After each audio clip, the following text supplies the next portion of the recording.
Balik lagi di belajar GitHub. Sekarang kita akan masuk ke belajar GitHub lanjutan. Kalau kalian belum nonton yang versi belajar GitHub dasar, nonton dulu, baru balik ke sini karena kita lanjutin project yang kemarin. Nah, di belajar GitHub lanjutan ini kita akan belajar yang namanya branch, atau kita ngecabangin repo kita. Maka nanti akan ada branch-branch lainnya, dan ini berguna kalau misalnya perubahan yang kita lakuin itu masih belum final. Misal kalian pengen bikin program dan update-nya itu belum teruji atau belum kalian tes. Nah, kalian bisa masukin ke branch lain. Atau bisa juga nanti kalian kerja sama bareng tim. Misal ada yang bikin bagian apa, nanti di bagian itu kalian bikin branch yang beda. Baru nanti di merge atau digabung branch-nya di branch utama atau branch main. Nah, selain kita bahas branch, nanti kita juga bakal bahas gimana cara kerja bareng tim. Yang mana nanti gue akan bikin akun GitHub baru dan coba pull request di repo ini. Kira-kira kayak gitu. Jadi langsung aja di sini untuk reponya yang kemarin udah kita bikin bareng-bareng. Kalian buka dulu. Terus gue di sini buka untuk akun GitHub gue yang satu lagi. Oke, nah di sini gue udah ganti akun. Kalian bisa lihat ini akun gue yang gue bikin buat video ini. Jadi kita akan cloning repo yang udah sebelumnya kita bikin. Jadi kita balik lagi ke GitHub sini. Nah, cara nge-clone-nya itu kalian buka reponya. Ini kan repo yang kemarin. Klik yang code ini, terus copy di bagian sini nih. Ini URL-nya, kita copy. Cuma sebelum kita bisa untuk ngelakuin yang namanya pull request dan kita cloning, kita harus setting dulu yang kemarin kita bikin jadi public. Untuk si repository visibility-nya kita ganti to public. Oke, make this repository public. Gue masukin dulu password gue. Nah, ini udah jadi public. Sekarang kita bisa cloning si GitHub-nya. Nah, jadi kita akan clone repository from internet. Ini kalau misalnya GitHub, kita klik blank URL, paste. Nah, di sini this folder contain files, karena dia bikin otomatis folder belajar GitHub di tempat yang kemarin. Sedangkan yang kemarin itu belajar GitHub udah ada isinya. Maka kita taruh di bagian user lain. Di sini ceritanya open. Oke, user lain nanti akan dibikin folder belajar GitHub. Kita clone. Terus kalau udah kayak kemarin, kita buka Visual Studio Code ya. Nah, kemarin gue juga baru ketemu, misal ini bukan VS Code, kalian bisa klik option ini, external editornya pilih Visual Studio Code. Nah, kita restart dulu setelah kita ganti optionnya. Terus sekarang udah bisa langsung open in Visual Studio Code. Nah, ini kita gedein. Nah, ini file kita yang kemarin nih, udah sama, belajar GitHub nih. Terus klik coba.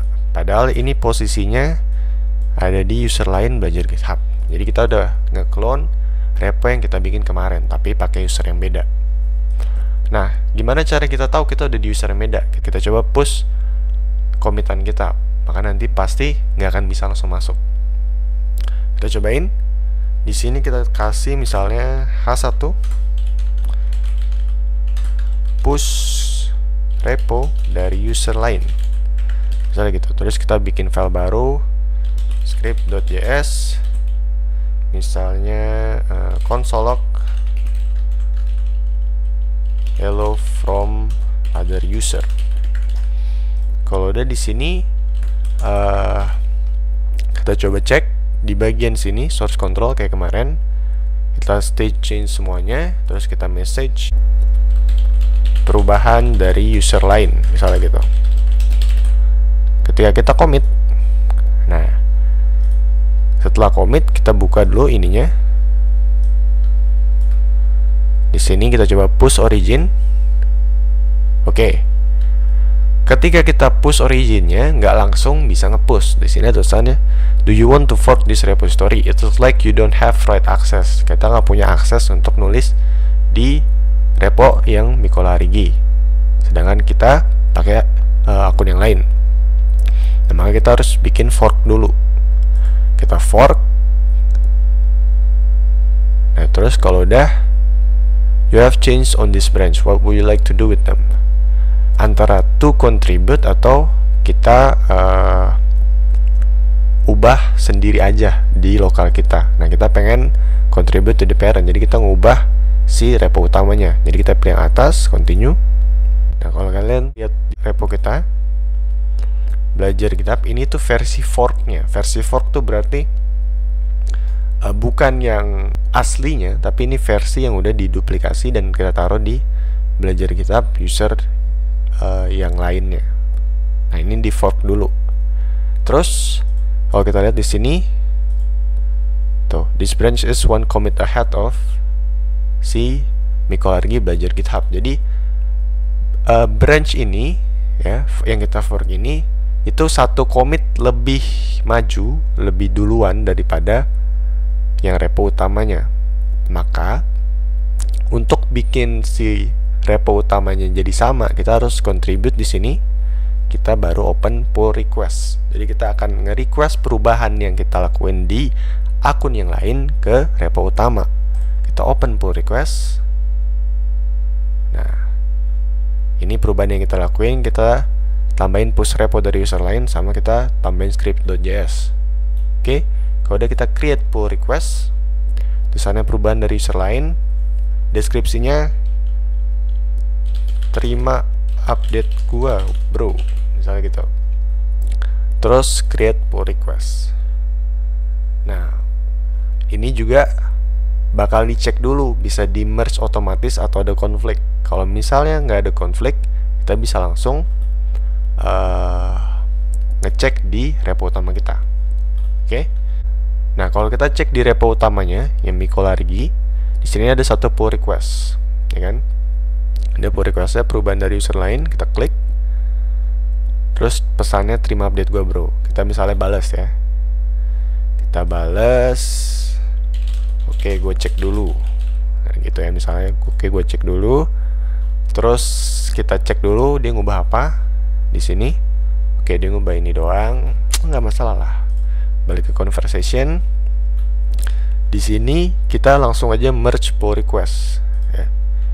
Ini ada create a merge commit, squash and merge, rebase and merge. Kita langsung aja pilih yang create a merge commit, terus kita merge pull request. Oke, ini pesannya mau apa? Gabung pull request dari user lain. Terus kita confirm merge. Tadi akan merging.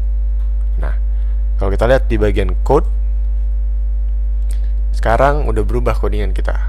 Di sini ada commit baru, gabung pull request dari user lain. Kita coba klik. Nah, ini kita nambahin H1 sama juga kita nambahin script.js. Jadi udah ke-merge antara si pull request sama repo utama kita. Maka udah ada script.js sekarang. Perubahan dari user lain ini semuanya. Nah, kurang lebih gitu cara untuk kerja sama tim kalian. Jadi siapa yang punya repo utamanya, terus nanti siapa yang nge-pull request ke si repo utamanya. Misal ada problem, di resolve dulu konfliknya. Sekarang gue pengen bahas soal branch atau cabang. Nah, jadi kalau kita buka lagi GitHub Desktop di sini, ini kan ada branch main. Kita bikin branch baru, misalnya branch coba. Kita create branch. Kita coba buka VS Code. Nanti di sini ada di bagian kiri bawah nih ada branch main sama coba. Kita ke branch coba. Terus kita lihat di sini perubahannya, misal di script.js kita tambahin. Misalnya kita punya variabel umur sama dengan 20. Terus jika umurnya kurang dari 18, console log nggak boleh masuk. Boleh masuk. Jadi kita gitu misalnya, atau else. Oke. Ini ceritanya aja ya. Nah, udah kita ngelakuin update di bagian script.js ya. Terus kita pengen coba-coba dulu nih, belum pede kalau misalnya ke branch utama, ke branch main. Jadi kita pilih si branch-nya dulu di sini. Dan kemudian kita commit, ubah JS di branch coba. Kita commit. Nah, ini kalau misalnya kita belum state change-nya, Ini bakal ada peringatan kayak gini. Jadi kita ini dulu, state change dulu, baru commit. Nah, kalau udah kita publish branch-nya.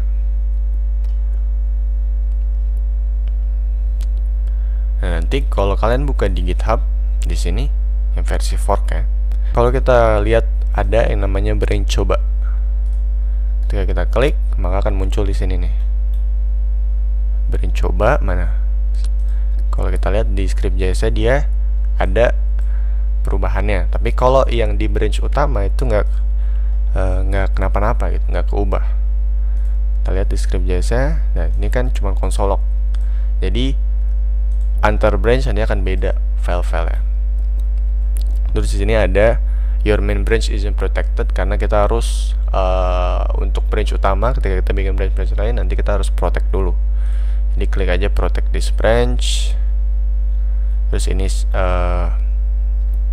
rules-rulesnya, kalau misalnya masih belajar, gue saranin ya di yes aja yang itu. Nanti kalau misal kalian udah mulai ngerti soal GitHub, nanti juga kan paham sendiri untuk protectionnya.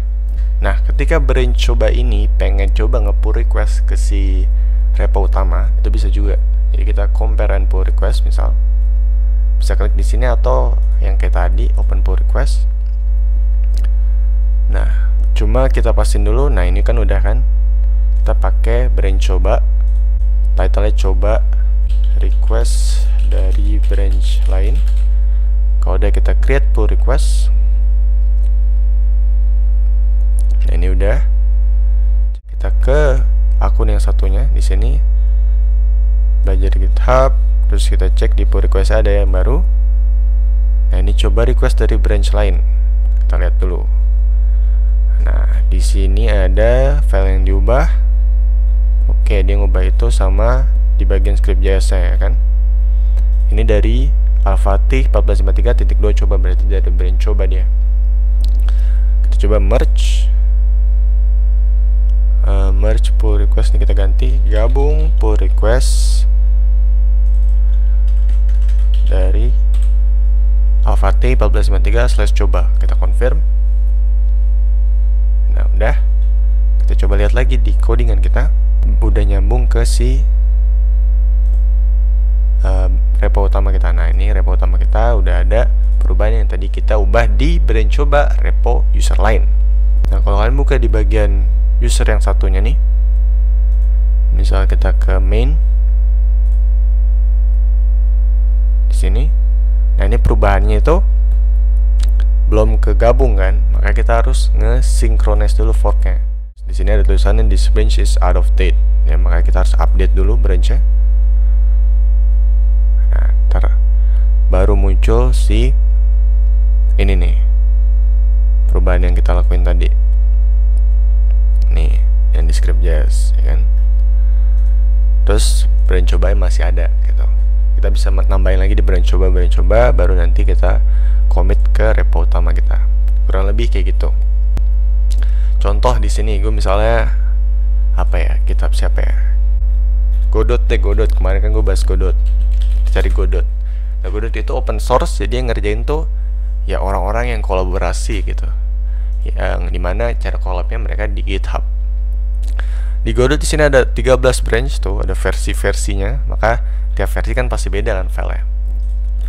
Kemudian juga di sini ada issue, jadi bug-bug itu di report ke sini.